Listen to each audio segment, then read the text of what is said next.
Hey guys, I'm Daniel Nilsson from Westin Fishing. Today I'll be targeting Zander using LiveScope technology.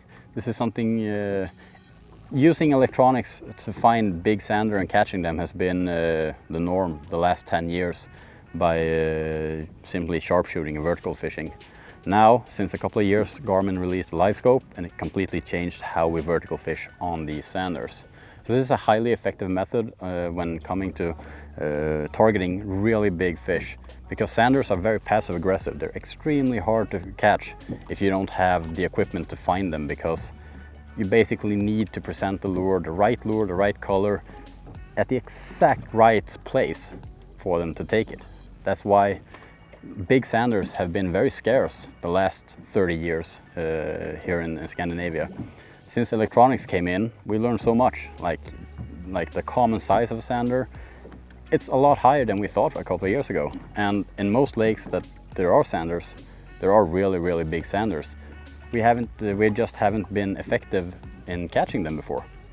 So today we're going to target them using LiveScope, and I have a new lure to use. This is the Shad Tees Slim 18 centimeters. I have 22 and 27 as a huge favorite when it comes to pike fishing. The 18 centimeters will be perfect for competition fishing for pike or Zander fishing. So this lure has a hook slot in the back and in the belly, so you can actually rig it with a big offset hook, or you can just shallow rig it, or you can rig it on a straight jig head. You can use it as a trailer for a spinnerbait. This is a very versatile size of our very famous Shad Tees. So today we're going to use it targeting Zander. Tag along.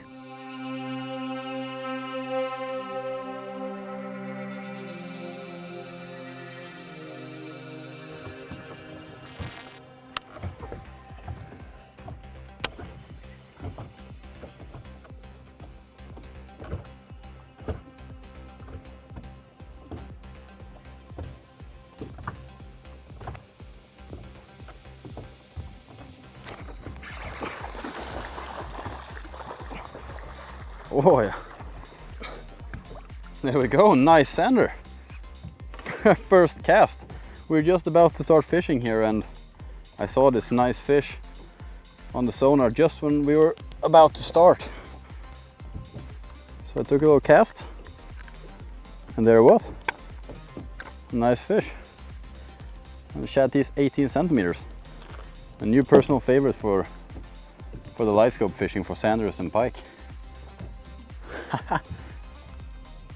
I love when they just come after the lure and they slam it like that.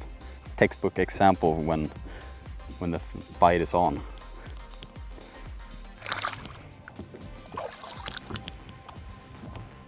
Nice first try. So I usually rig my lures shallow rigged, and I have these clip-on weights I just have in my pocket, and I adjust the weight to every fish I cast on. So now I found a fish here of about 6 meters down. I just clipped on a little 5-gram weight. It's going to be perfect for that.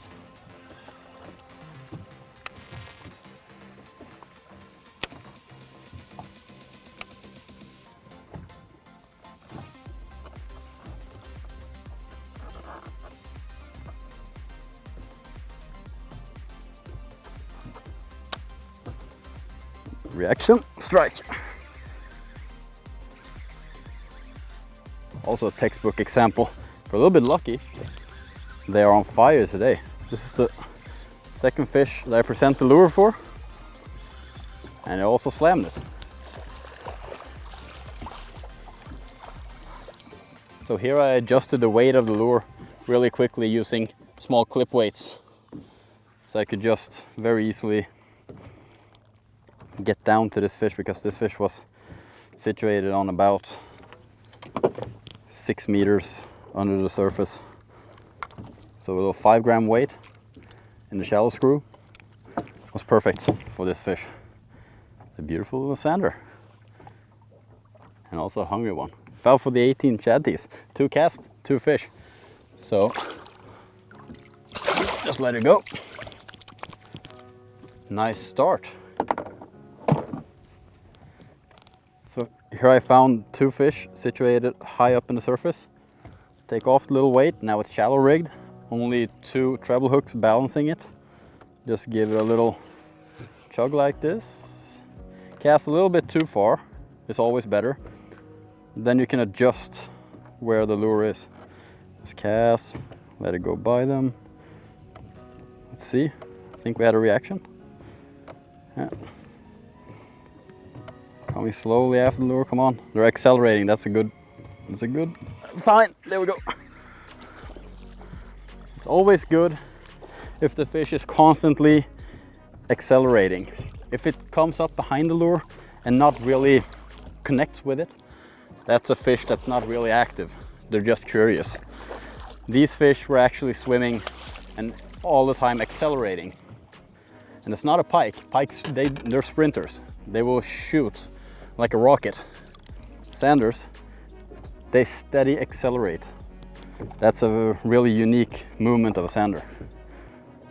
Textbook example, and also standing in pairs. That's also common behavior for Zanders, standing 2 and 2. Beautiful fish, also this one. Just gonna let it go back really quick. Cool, Chatty's 18 is just pretty cool. You're taking it, nice. So now I found a fish standing a little bit deeper, so I'm gonna put on the 5 gram weight here. 5 gram goes a long way. You don't want to go too heavy because then the lure will just sink by the fish. You want the lure to stay in the right height. You don't want it to sink below it. If it's not an active fish, you need to start reeling. You don't want it to sink too fast. So it's better to go too light than too heavy when it comes to this fishing. It's not far away, this fish. So always cast too far, and then it's better to be able to reel in some line. If you cast too short, you're gone right away. Always cast too far. Now let's see, he's approaching the fish. There we had a reaction. The small twitches. He's turning around now.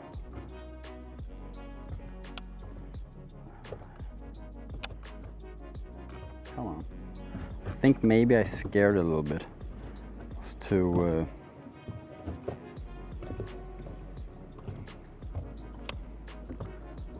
close to the fish also. Reel up back a bit. It's also very important not fish on fish standing too deep. An old rule from vertical fishing is don't fish on fish standing deeper than 10 meters. And this is something that has been working for many, many years. So it's not scientifically proven, but it's worked so far for me for many, many years. So that's what I'll stick to. 10 meters, even if there's a big fish standing below 10 meters, I won't fish on it. Because they get pressure damaged. Let's see here, I'll try to hop by the fish.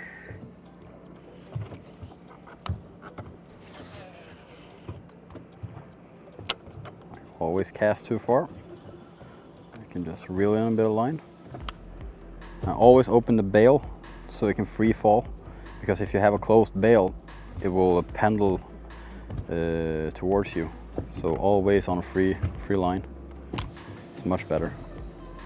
A little bit closer. I think I spooked the fish. Yeah, I spooked it. That's also a very critical thin line of spooking the fish or just causing interest, because you need, they're so passive aggressive, like you need to get so close to them, but if you get too close you scare them. In this case I scared it, so it's a very thin line. But hey, if it would be easy, it wouldn't be called fishing, it would be called soccer, right?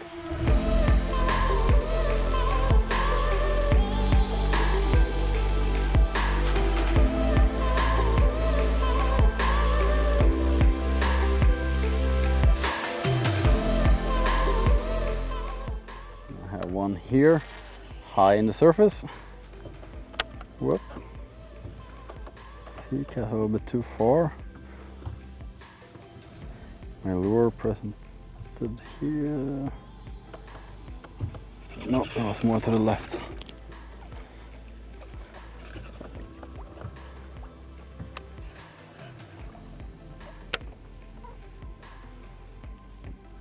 Here we go.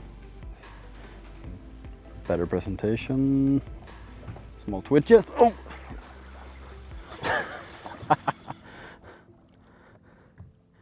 This one was standing like a meter under the surface, just sunbathing. And really highly active. I like doing that when the lure starts approaching the fish. Like small twitches, just to send out some extra vibrations, just to let them know that the lure is close and it's a damaged prey. Just to like really get their attention going.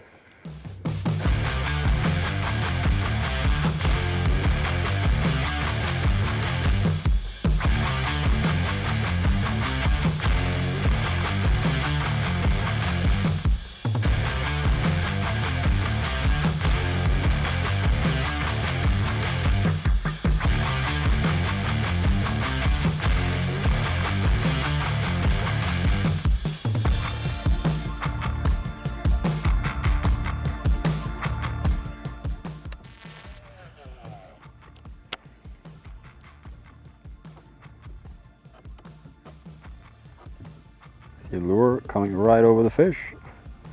Small twitches, reaction, acceleration, strike.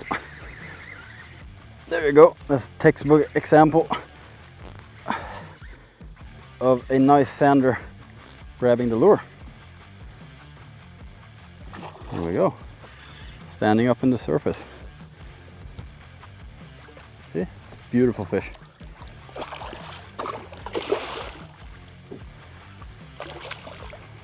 So this LiveScope fishing it's definitely not for everyone.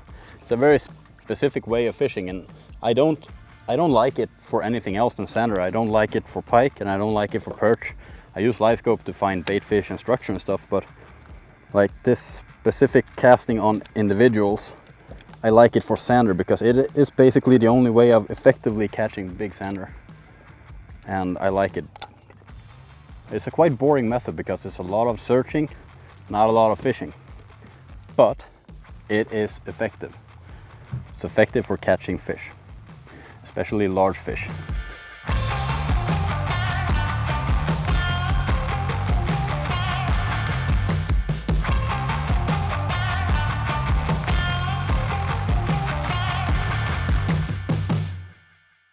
What makes the LiveScope fishing so highly effective for sander is, compared to normal sharpshooting, is that you actually take away the whole equation about the boat and all the mess around it, because now you place yourself from maybe 10 to 30 meters from the fish, and you fish on a fish that's not even spooked yet. If you fish normal sharpshooting, you place the boat above the fish, and sanders are not stupid, they're highly sensitive, so they know the boat's there and you're actually fishing on a spooked fish. You catch some of them, but you spook a lot of them also. So that's why the LiveScope fishing is so effective. The downside is, because sanders sometimes they want to follow a little bit, and you can't just hold the bait still because it will start sinking. So it's a compromise. You need to fish very light lures. So I fish shallow rigged only with 2 treble hooks. And this is good down to about 4 to 6 meters. After that, I put on a 5 gram weight or a 3 gram weight, just small weights to adjust the sinking speed. If there's a bit of wind and drift and current, I will go up in weight, but I will keep it light, rather go too light than too heavy. Another very important factor is the line and the leader. I use 0.32 millimeter braid, the same braid I use when I fish for pike, sometimes even 0.34, it doesn't matter, it has to be thick because this acts as a parachute, because the line has flotation, and the thicker it is, the more flotation the line has and the more resistance in the water. So you can actually let the lure down, and if it goes too far down, you can actually just give it a quick retrieve and you'll lift the lure up. So you can actually adjust the height of the lure much easier if you have a thick line. If you have a thin line, it will cut the water really quickly, which is good when you're like bottom jigging for sander or perch, when you want it to cut the water. But now you want the line to be a part of your equipment, so you can actually adjust the height of the lure in the water. I also use a 1.2 millimeter nylon leader. Like if you fish vertical fishing or bottom jigging, the fish actually has a good visual of the leader, much more than when you're fishing like this, because here you have the leader coming in this angle about, and you'll have the fish following, so the leader is actually in front of the lure and everything, and the Zander often comes a little bit underneath and grabs the lure. When you vertical fish, it's hanging like this. The fish normally goes up in the same height of the lure, and it can actually see the leader much easier. So here I haven't really found that the leader spooks the fish.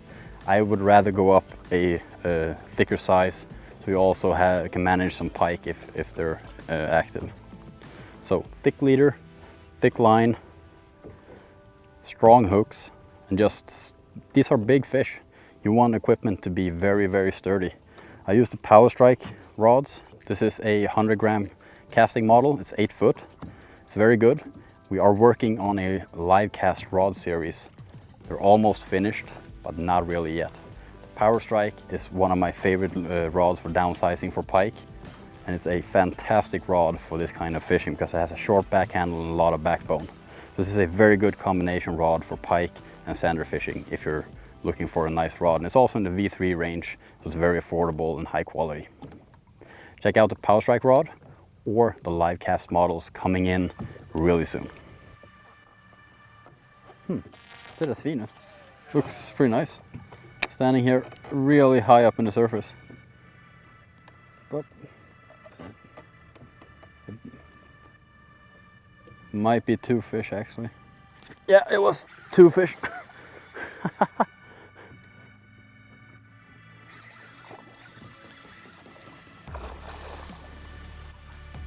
2 Zanders standing just next to each other, like really, really high in the surface. You know they're standing high up when you set the hook and the fish almost flies out of the water. Also, I always have my tools in hand. You can see in all the productions we participated in, there's always tools handy. And now we made our own line of tools. Nice hook outs, split ring pliers, cutters, a whole range of different kind of tools, like both standard models and very, very high exclusive, very innovative models also. So be sure to check them out if you need new tools on your boat, and you should always have a good set of tools handy at all times.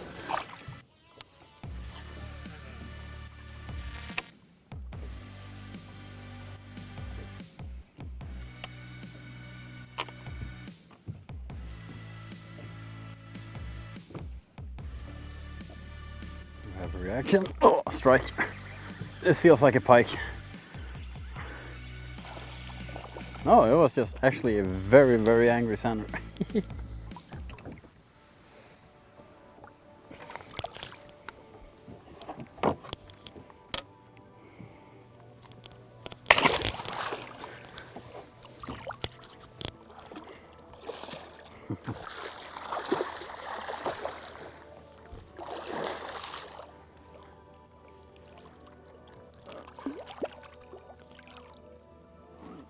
Very, very angry.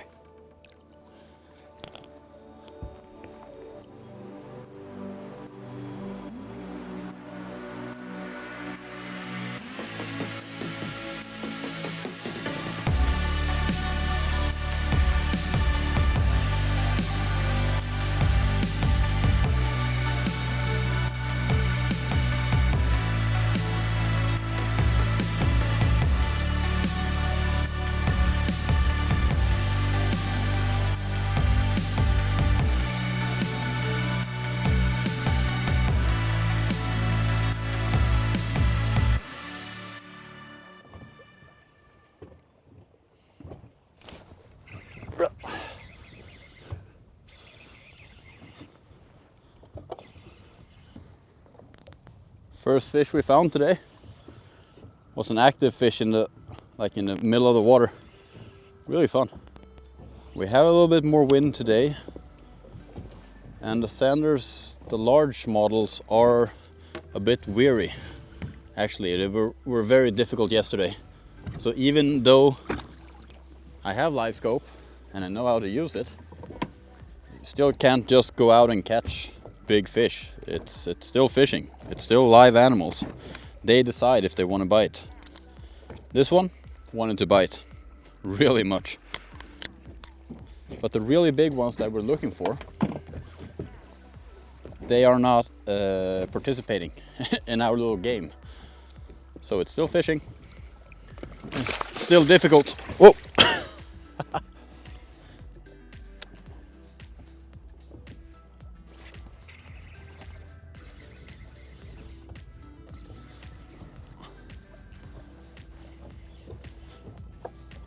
Nice reaction and strike. Shetty's 18. Also another nice Zander. They're a bit more active today. Maybe it's the wind.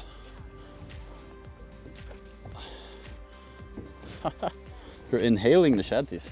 The best way of releasing Zander is just simply let them go. Because if you hold them in the water, they basically get paralyzed. That's why, like, when you're handling them, they mostly just lie still. So the best way of releasing them to make them go quickly is just dropping them in the water like that. Not like chugging them in the air, just drop them in the water, and you see, as soon as you let them go, they kind of get a little kick of it and just disappear.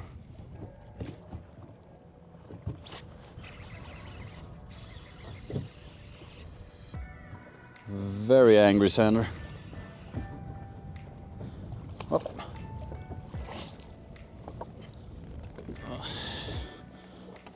A little bit nicer.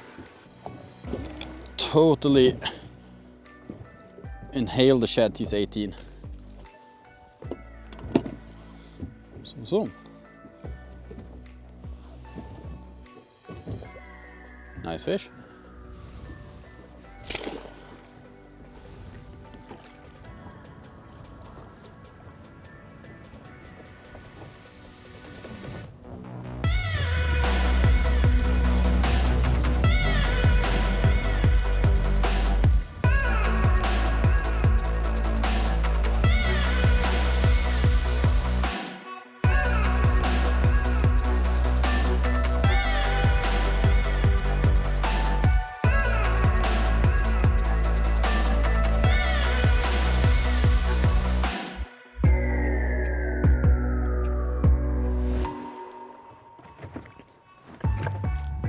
Well, we set sail to try and catch a really big Zander, but 2 days of fishing, and I mean, I have fished on several really big fish, but I have not managed to get them to strike, and it's difficult sometimes. It's just, it doesn't matter if you use like fancy electronics or stuff, it's still fishing. It's still fish. They decide if they want to bite or if they won't. So we've caught a bunch of decent sized Zanders, really nice fish. And it's been fun trying out the new 18 centimeter shad tees. And something that I really appreciated with it is that the slimmer body makes the hook sets really good. I have barely missed, I think I missed one strike. All of the other ones have been perfectly hooked. And you had a slim body, you got a lot of hooks sticking out to the side. So really good bait, something I'm going to be using a lot together with the bull teeth for Zander. And also shad teeth slim 14 is a really good choice if they're a little bit weary. But for now, I have not managed to catch a big fish, or at least a really big fish. So that's just how it is, it's fishing. But thanks for tagging along. Hope you learned something. Hope you got some insight of what I'm doing here with the LiveScope. And I'll see you on the lake.